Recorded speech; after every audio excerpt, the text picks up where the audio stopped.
Christian, so far 2020 seems to be about technology's performance in North American markets. In the US, of course, tech stocks are outperforming the wider markets. The Nasdaq closed above 10,000 for the first time ever.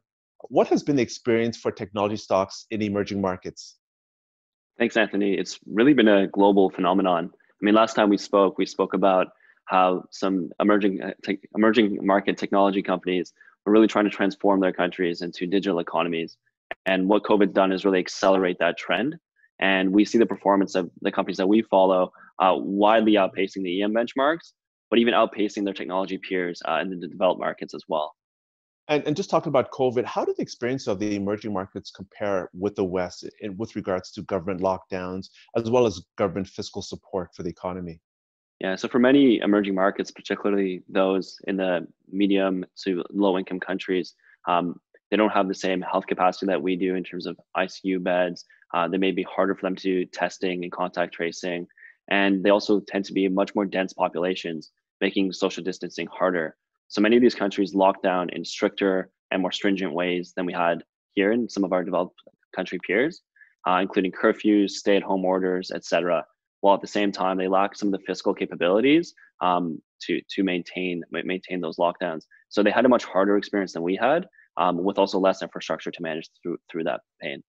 Let's talk about the acceleration of technology. Is it being adopted faster in emerging markets versus the West? Yeah, so if we look at emerging markets, we see that there's about a 5% penetration rate for e-commerce, for example, whereas globally it's about 15% penetration. But the growth rates in emerging markets are maybe 20, 30%, which far outstrip what we're seeing in developed markets. We also saw an acceleration of that trend because of COVID. So McKinsey estimated that these consumer technology trends were maybe pulled forward by 5 years in developed markets. But the Times of India had a good piece talking about how it pulled forward these trends in emerging markets by maybe 20 years. And we're seeing that when we look at, a lot of the releases and quarterly reports from the companies we follow, such as Sea Limited or Mercado Libre, where they're saying that this is a sustained and meaningful trend in accelerating these technological shifts. Now, when we look at the West, technology companies like Amazon, of course, Shopify have really thrived during COVID-19 pandemic. Who are some of the winners in the emerging markets and how do they compare? Yeah, so the names that we like tend to be ones that are really capturing the entire digital economy, capturing that whole digital life cycle. So companies like Mercado Libre, Sea Limited, that have e-commerce, they have fintech, they also tend to have entertainment. So for example, for Sea Limited, on their e-commerce business, they saw great adoption and expansion during the quarter during COVID. But what they also saw is because it's a marketplace, they're able to quickly shift their product mix towards staples and healthcare products that were hard for consumers to get because of the lockdowns. So they really met those needs, and they think that they gained many loyal customers. If you look on the fintech side for Mercado Libre, who's trying to build out a really strong fintech arm within Latin America, we see that there's huge adoption by new sellers that came to the platform because they can no longer sell offline. And even their existing customers and clients, they started to adopt mobile wallets. And this is really becoming a threat to companies like Visa or MasterCard potentially.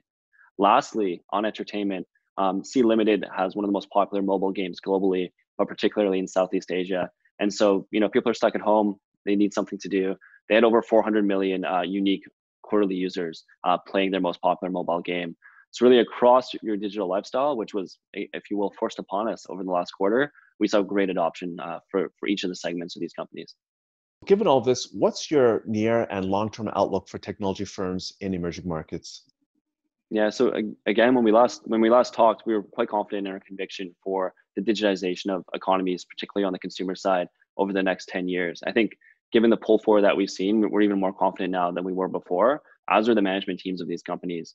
When it comes to the short term, these stocks have had massive runs, up maybe 100% a year for some of the names. So there's a chance that there may be a short-term pullback, particularly if investors try to rotate into more of the cyclical names within emerging markets as economies recover.